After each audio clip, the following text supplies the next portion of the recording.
Mpendwa mtazamaji, ni Jumamosi.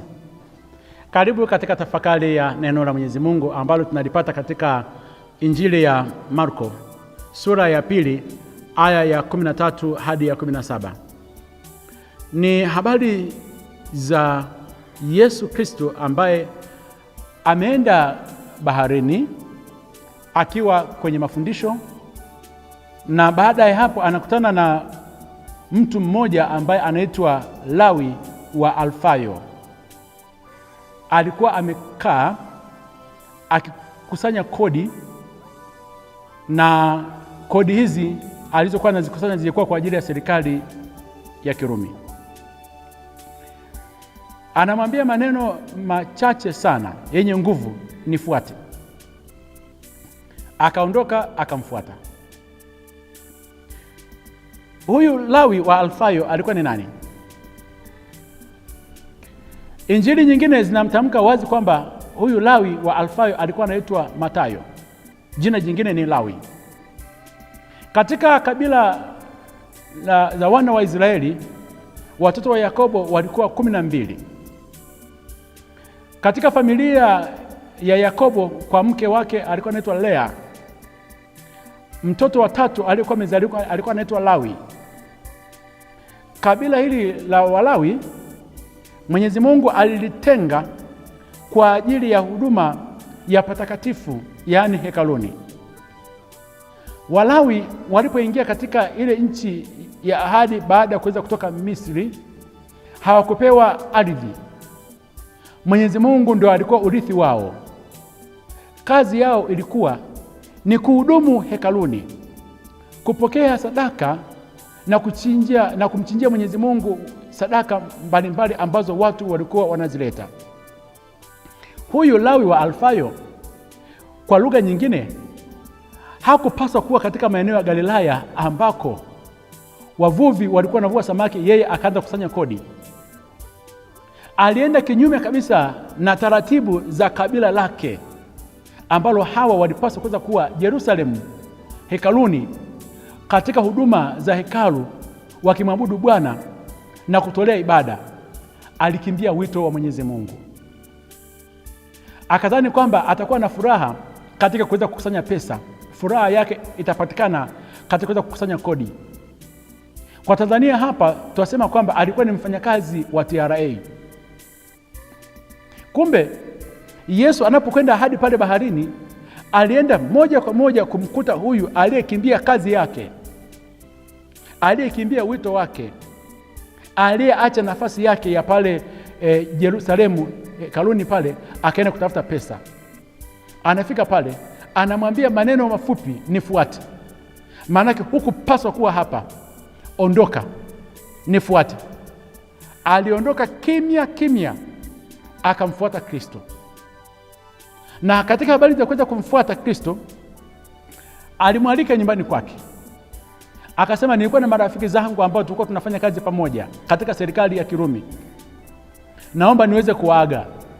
Akaandaa sherehe ya kuweza kuagana na marafiki zake. Yesu hakukataa mwaliko wa huyu Lawi wa Alfayo pamoja na marafiki zake, ambao asilimia kubwa hawakuwa ni Wayahudi. Wakaenda kufanya sherehe, Yesu akaingia. Sherehe ikanoga. Huku nyuma, kundi la Mafarisayo ambao walikuwa wanamtazama Lawi kwamba ni mtu mbaya, anaitesa jamii yao ya Kiyahudi kwa kuambatana na Warumi waliokuwa wanawakaba katika mambo ya kodi, wanaanza kuumia kwa nini Yesu ameingia ndani na kuweza kufanya sherehe na hao watu ambao ni wadhambi. Waliamini kwamba watoza ushuru ilikuwa ni imani ya Wayahudi. Watoza ushuru wote walikuwa ni kuni katika moto wa milele. Kwa hiyo wakawa wanasubiri tu ni namna gani hawa watoza ushuru watakavyoweza kuja kuangamia katika moto wa milele.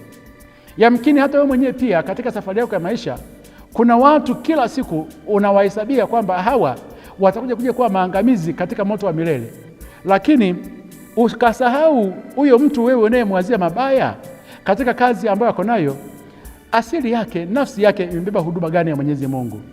Na usisahau Yesu alikuja kwa ajili ya hao. Yesu anasema, sikuja kwa ajili ya watu wenye haki, bali nilikuja kwa ajili ya wadhambi. Maana yake nini?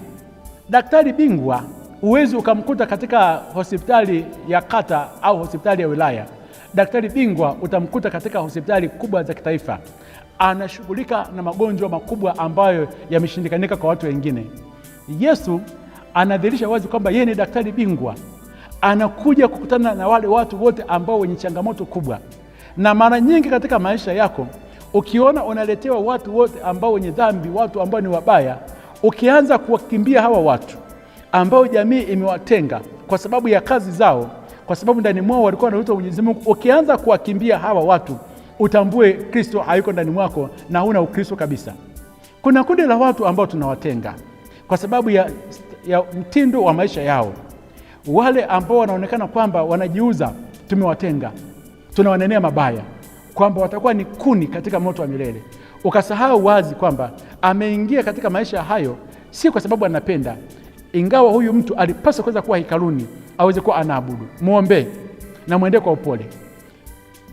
Huyu ndugu yetu Mathayo anaondoka, anamfuata Kristo, anawaaga ndugu zake. Aliondoka na kalamu, na hii kalamu ndio ikampelekea akaja akaandika Injili ya Mathayo.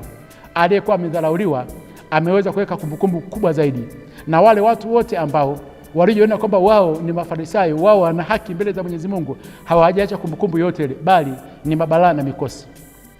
Utaacha kumbukumbu gani katika maisha yako ambayo ukiondoka hapa duniani itakufanya uweze kutambulika zaidi ya changamoto mbaya ambayo uko nayo? Umeacha wito wa Mwenyezi Mungu ukaenda katika maisha ambayo sio yenyewe.